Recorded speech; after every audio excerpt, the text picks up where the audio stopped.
ভেঙে দেওয়া হলো ধূপগুড়ি পৌর প্রশাসক বোর্ড। ধূপগুড়ি পৌরসভার মেয়াদ পেরিয়ে যাওয়ার পর প্রায় 2 বছরের বেশি সময় ধরে প্রাক্তন 4 তৃণমূল কাউন্সিলরকে প্রশাসক বোর্ডে বসিয়ে পৌরসভা চালানো হচ্ছিল, যার ফলে মানুষের মধ্যে ক্ষোভ বাড়ছিল পৌরসভার কাজকর্ম এবং ভূমিকা নিয়ে। পৌরসভা নির্বাচন চেয়ে একাধিকবার রাস্তায় নেমেছে মহকুমার নাগরিক মঞ্চ, এমনকি শহর জুড়ে পোস্টারিং করা হয়েছিল। তাছাড়া বিভিন্ন জায়গায় সমীক্ষায় উঠে আসছে পৌর প্রশাসক যারা রয়েছেন তাদের ভূমিকা সন্তোষজনক নয়।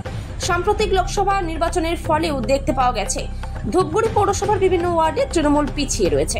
সামনে বিধানসভা নির্বাচন, সেদিকে নজর থেকেই কি পৌর প্রশাসক বোর্ডের যিনি ছিলেন তাকে সরিয়ে প্রশাসনের কর্তাকে বসানো হলো?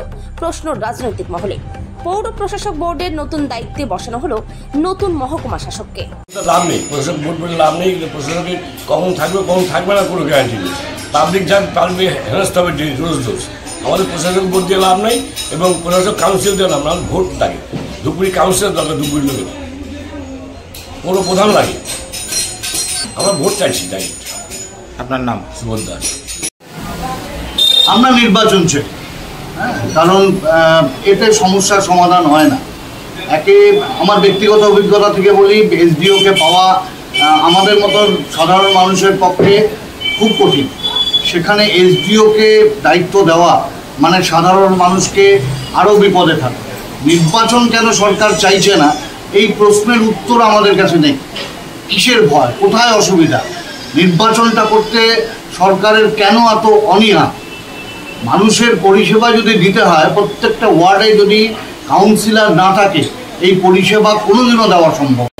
আমরা দীর্ঘ 3 বছর ধরে এই দাবিটাই করে আসছি। আমরা আন্দোলন করে এসছি যে নির্বাচনটা করতে হবে, একটা গণতান্ত্রিক ব্যবস্থা চালু রাখাটা খুব প্রয়োজন। অগণতান্ত্রিকভাবে কাউকে কোনো একজন ব্যক্তিকে এতগুলো মানুষের দায়িত্ব দিয়ে দেওয়া, এটা কোনো গণতান্ত্রিক ব্যবস্থায় চলতে পারে না। অবিলম্বে নির্বাচন চাই। আপনার নাম? আমি অনিরুদ্ধ দাশগুপ্ত, সম্পাদক, মহকুমা নাগরিক মঞ্চ। ভিডিও বদল, এসডিও বদল, প্রশাসক বোর্ড ভেঙে দেওয়া হলো, কি মনে হচ্ছে? না, এটা তো একটা স্বাভাবিক শুধু ধূপগুড়ি নয়, এটা সারা পশ্চিমবঙ্গে ডিএম থেকে শুরু করে সব আধিকারিকদের এটা রুটিন মাফিক একটা বদল হয়েছে, সেটা করেছে। আর প্রশাসক বোর্ড সে সম্পর্কে তো আমি এখনো ওয়াকিবল নই। আমি যখন জানতে পারবো ভালো করে তারপরে। পৌর প্রশাসক বোর্ড ভেঙে দেওয়া হলো, এবার দায়িত্ব কে নেবে? যেটা অর্ডার কপি হয়েছে সেখানে এসডিও ম্যাডামকে বলা হয়েছে, এসডিও ম্যাডামই দায়িত্ব নেবে, যেহেতু সি লেখা আছে যে পদে থাকবে। এবং পশ্চিমবঙ্গে অলরেডি আজকে 6টা অ্যাডমিনিস্ট্রেটিভ বোর্ড ছিল যেখানে পৌরসভার, সেটা 6টাকেই ভেঙে দেওয়া হয়েছে, তার মধ্যে ধূপগুড়ি আছে।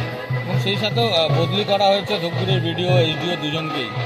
কি মনে হচ্ছে যে এসআইআর কবে থেকে হবে তার আগে এইভাবে বদলি? টোটালি প্রশাসনিক বিষয়, এত বড় জায়গায় আমি নেই যে এই ব্যাপারে প্রতিক্রিয়া দিতে পারি। বদলি একটা রুটিন বদলি, সেটা সব সরকারি আধিকারিকরা যারা সরকারে যারা সই করে দায়িত্বপ্রাপ্ত তারাই বলতে পারে। এসআইআরের সাথে কোনো সম্পর্ক নেই, আমি জানি। এবং আমাদের যেটা বোর্ড, সেই বোর্ড অটোমেটিক পশ্চিমবঙ্গে যারা অ্যাডমিনিস্ট্রেটিভ বোর্ড সবাইকে ভেঙে দেওয়া হয়েছে, ধূপগুড়ি অন্যতম। নতুন মুখ কি আনা হচ্ছে?